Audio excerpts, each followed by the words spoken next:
que eu errei essa questão. Eu não sei qual é a melhor substância para anestésico.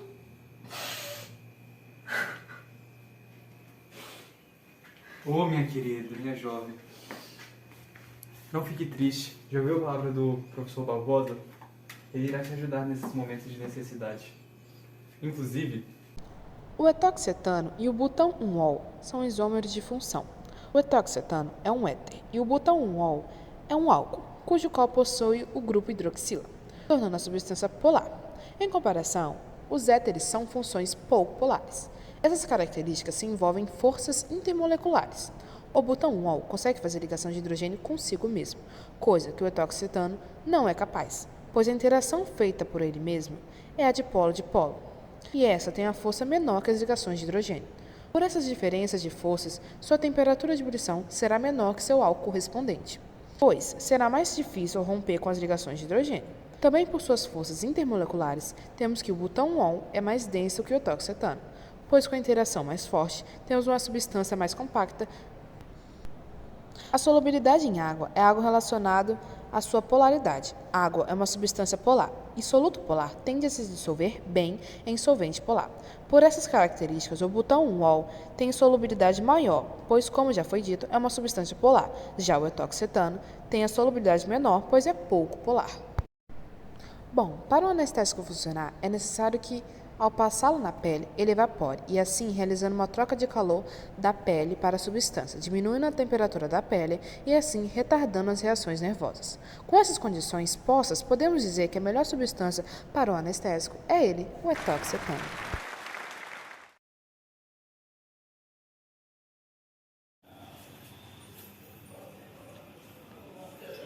Explique o que é álcool de verdade. então, na verdade o termo álcool de verdade não é muito correto, uma vez que Na química orgânica, o termo álcool se refere a compostos que, na verdade, contêm um grupo funcional, a hidroxila, ligada a um carbono. Embora o vinho contenha álcool etílico, que possui o grupo hidroxila, ele também contém muitos outros compostos orgânicos e impurezas que não são consideradas álcoois na química orgânica. Portanto, apesar de o etanol ser uma forma de álcool, o vinho como um todo é mais complexo devido à presença de outros componentes orgânicos. Tendo isso em vista, falaremos agora um pouco mais sobre dois álcoois de extrema importância no nosso dia a dia. O primeiro deles é o butandoisol e o segundo deles é o 2-metilpropanol, secundário e primário, respectivamente. São frequentemente usados como solventes em várias reações químicas, tanto em laboratórios quanto em processos industriais. Sua natureza polar e sua capacidade de dissolver uma variedade de compostos os tornam úteis em sínteses orgânicas, além de serem ingredientes comuns em produtos de limpezas, como removedores de esmalte, desengordurantes e limpadores de superfície. Sua capacidade de dissolver óleos, gorduras e vernizes os tornam eficientes na remoção de sujeira. Outro meio de se usar esses compostos é na perfumaria, devido ao seu odor característicos e às suas propriedades dissolventes, além de tantos outros nichos industriais, como na fabricação de plástico, indústria de borracha, produtos de limpeza e etc. Porém, vale ressaltar que, embora o butandoisol e o 2-metilpropanol tenham várias aplicações, seu uso é acompanhado de precauções devido à sua inflamabilidade e toxicidade. É importante manuseá-los com cuidado.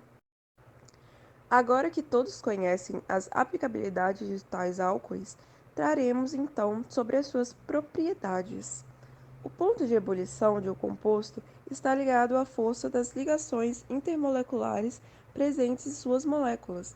Quanto mais forte for a ligação entre as moléculas, maior será a energia necessária para separá-las, e, portanto, maior será o ponto de ebulição.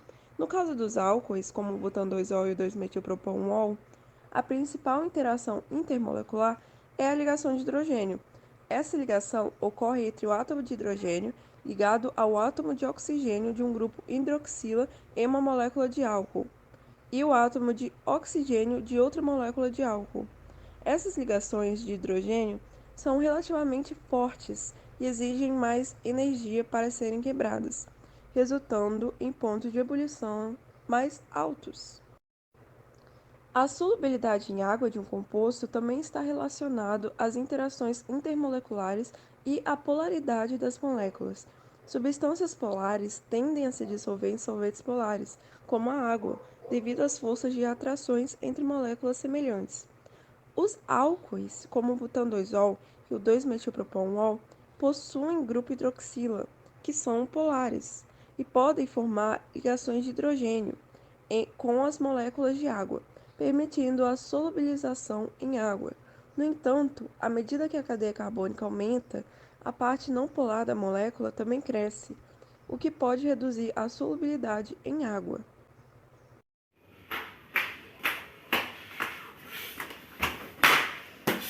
Não, mano, não sei a diferença de aldeído e uma acetona até hoje, mano. Pelo amor de Deus. Comer alguma coisa pra estressar, mano. Meu Deus do céu. Que é isso, mano? Então, meu querido, então deixa eu te explicar a diferença entre um aldeído e uma acetona. Um aldeído, ele possui um... Aldeídos e cetonas são compostos orgânicos muito parecidos e é normal eles serem confundidos, até porque eles possuem o mesmo grupo funcional, que é a carbonila, que é o C-dupla-O.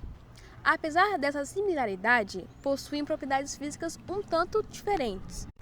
Para diferenciar um aldeído e uma acetona, é preciso olhar sua estrutura molecular. O aldeído terá uma carbonila sempre na sua extremidade, acompanhado de um hidrogênio. Portanto, a cadeia carbônica sempre tenderá para um lado só. Já a acetona é apenas a carbonila com 2 radicais, ou seja, o grupo funcional não estará na extremidade, pois o menor cetona possível é com 3 carbonos, ou seja, a posição da carbonila é o segredo. Além disso, eles também compartilham a mesma força intermolecular, que é o dipolo permanente, ou seja, uma acetona se liga a outra acetona pelo dipolo elétrico, o lado positivo de uma molécula atrai o lado negativo da outra molécula vizinha, e assim sucessivamente. E além disso, também realizam ligação de hidrogênio com a água. Mas como sempre tem um porém, se pegarmos uma acetona em aldeído correspondentes, o aldeído possui uma solubilidade maior que a acetona.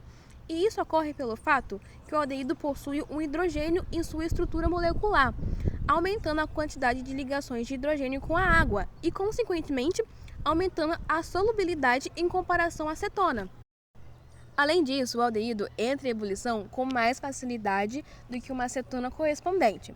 Por exemplo, se pegarmos a butanona e um butanal, a butanona ela terá um efeito aditivo mais forte, portanto ela ficará mais estável do que o butanal.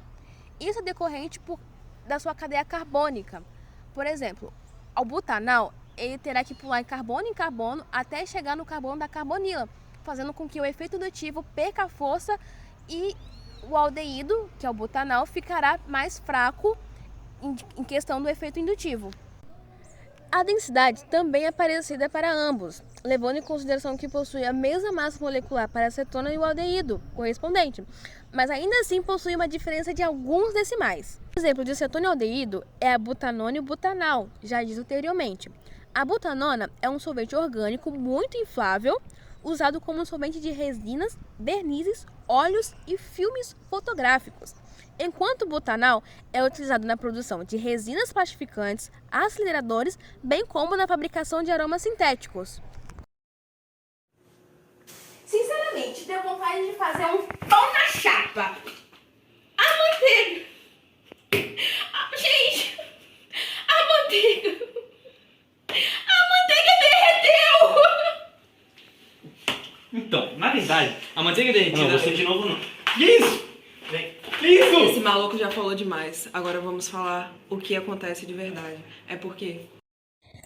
Sabe aquela manteiga rançosa que você não pode usar no seu pão na chapa? Essa mesma. Ela contém ácido butanoico em sua composição, também conhecido como ácido butírico, que vem de origem grega, que significa manteiga.